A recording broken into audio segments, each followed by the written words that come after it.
ঈদের দিন, কোরবানির দিন আল্লাহর কাছে সবচেয়ে প্রিয় আমল কোনটি? বলেন না, প্রাণী জবাই করা। দ্বিতীয় হলো এই প্রাণীটা কিয়ামতের দিন পুরাটা নেকি হিসাবে আসবে। 3 নাম্বার, এই প্রাণীর রক্ত জমিনে পৌঁছবার আগেই কার কাছে পৌঁছে? আল্লাহর আরশে পৌঁছে, আল্লাহ পাকের কাছে পৌঁছে।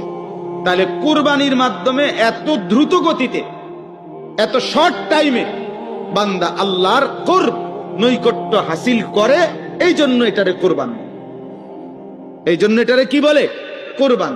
এই জন্য নবী সাল্লাল্লাহু আলাইহি সাল্লাম বলেন, ফাতিবু বিহা নাফসান। এই হাদিসের শেষ শব্দ। অতএব তোমরা খুশি খুশি দিলে কোরবানি কর। কি দিলে? খুশি খুশি। আরো 5,000 টাকা বাড়ায় নাও, আরো 10,000 টাকা বাড়ায় নাও, হ্যাঁ আরো 2,000 টাকা বেশি দাও। যেমনি সুন্দর হয়, যেমনি সুন্দর হয়, খুশি খুশি দিন। না ফাইতে কোরবানি করতেছি, হ্যাঁ আরে আজকে 12 বছর কোরবানি করি, এ বছর না করলে মানুষে কি করবে? মানুষে আপনার মাথা কইব, আপনার বাপের মাথা বলবো। মানুষে কি বলবো? মানে মানুষে বলবো আরে আপনি কোরবানি দিচ্ছেন তো কি? মানুষে বলবে কি আর না বলবে কি? মানুষ দেখলেই কি আর না দেখলেই কি? লোক দেখানোর কোনো মানসিকতা। ইখলাস কাকে বলে? আল্লাহর জন্য কোন কাজ, এটার অর্থ কি? ফুজাইল ইবনে আয়াজ রাহমাতুল্লাহ আলাইহি বলছেন, এটা স্পষ্ট আছে, আল আযকার কিতাবে আছে, আমি নিজে পড়ছি।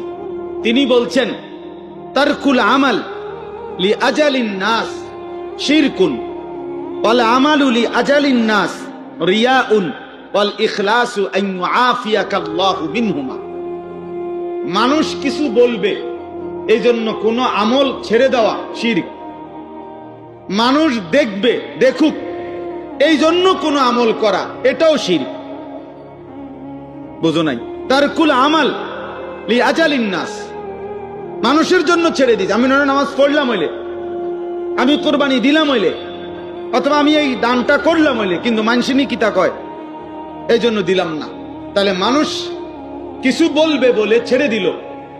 আবার মানুষ দেখুক, কিছু বলুক, কিছু বলুক, মানুষ এই জন্য আমলটা করা, এটাও রিয়া, এটাও শিরক। তাহলে ইখলাস কি?